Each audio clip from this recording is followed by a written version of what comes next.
ఇక అనంత్ శ్రీరామ్ గారిని మాట్లాడవలసిందిగా రిక్వెస్ట్ చేస్తున్నాము. ఆయన 'హాయ్ నాన్న' సినిమాలో బ్యూటిఫుల్ సాంగ్స్ అందించారు. 'బేబీ' అండ్ అలాగే 'బబుల్ గమ్‌లో 'జాను' సాంగ్‌కి కూడా థ్యాంక్ యూ శ్రీరామ్ గారు.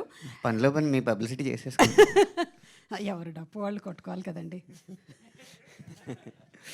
కానీ ఇక్కడేమో మీకన్నా డప్పు చిన్నగా ఉంది. మీరేమో పెద్ద పెద్ద శిల్పకళా వేదికల్లో చేయాల్సినోళ్ళు మా కోసం ఇక్కడ దాకా వచ్చారు. అదే సంతోషం మాకు.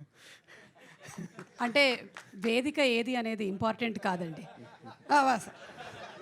సార్ మీరు కూడా మాట్లాడతారా సార్? ఆయన బెహరీన్ నుంచి వచ్చారు.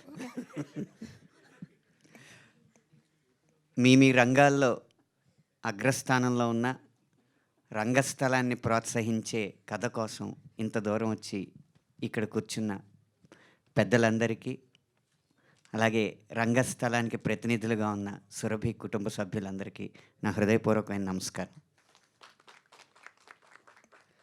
నాకు ఈ సినిమా ఎందుకు ప్రత్యేకం అంటే, నా రచన అనే ఈ వృక్షానికి మూలాలు, వేళ్ళు ఎక్కడున్నాయా అని ఎతుక్కుంటే అవి రంగస్థలంలోనే ఉంటాయి. చిన్నప్పుడు సరస్వతి శిశు మందిర్లో చదువుతున్న సమయంలో పౌరాణిక నాటకాలు మా చేత వేయిస్తూ ఉండేవాళ్ళు.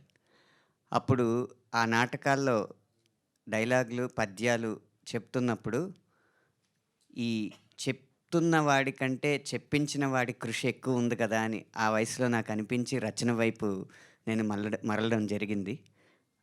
నాకు రచన మీద ఆసక్తి కలిగించిన ఆ రంగస్థలానికి ముందుగా నా కృతజ్ఞతలు.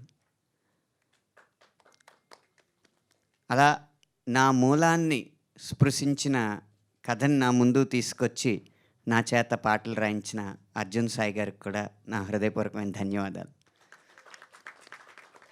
కాకపోతే రంగస్థలం గురించి కానీ, రంగస్థలం నేపథ్యం గురించి కానీ రాసిన పాటలు నావి కాదు. ఇందులో ఎంత కళాకారులకైనా వారికి ముద్దు ముచ్చట ఉంటుంది, ప్రేమ పెళ్ళి ఉంటుంది. కాబట్టి నా చేత ఒక పాట మొదటి ముద్దు గురించి పూర్తిగా ఒక పాట మొదటి ముద్దుని వర్ణించే పాట రాయించారు.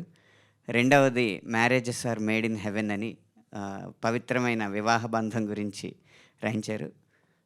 కథ నేపథ్యానికి సంబంధించినది కాకపోయినా ప్రతి మనిషి జీవితంలో ముడిపడి ఉండే ఆ ముద్దు ముచ్చట్లు, ప్రేమలు, పెళ్ళిళ్ళు గురించి రాసి నన్ను కూడా ఈ చిత్రంలో భాగం చేసినందుకు చిత్ర బృందానికి కృతజ్ఞతలు తెలుపుతూ, ఇంత మంచి చిత్రాన్ని ప్రోత్సహించడానికి వారి స్థానాన్ని కూడా పక్కన పెట్టి వచ్చి ఈ సినిమాలో నటించిన ఈ లబ్ధ ప్రతిష్ఠులందరికీ కూడా ఆఖరిగా ధన్యవాదాలు తెలుపుకుంటూ విరమిస్తున్నాను.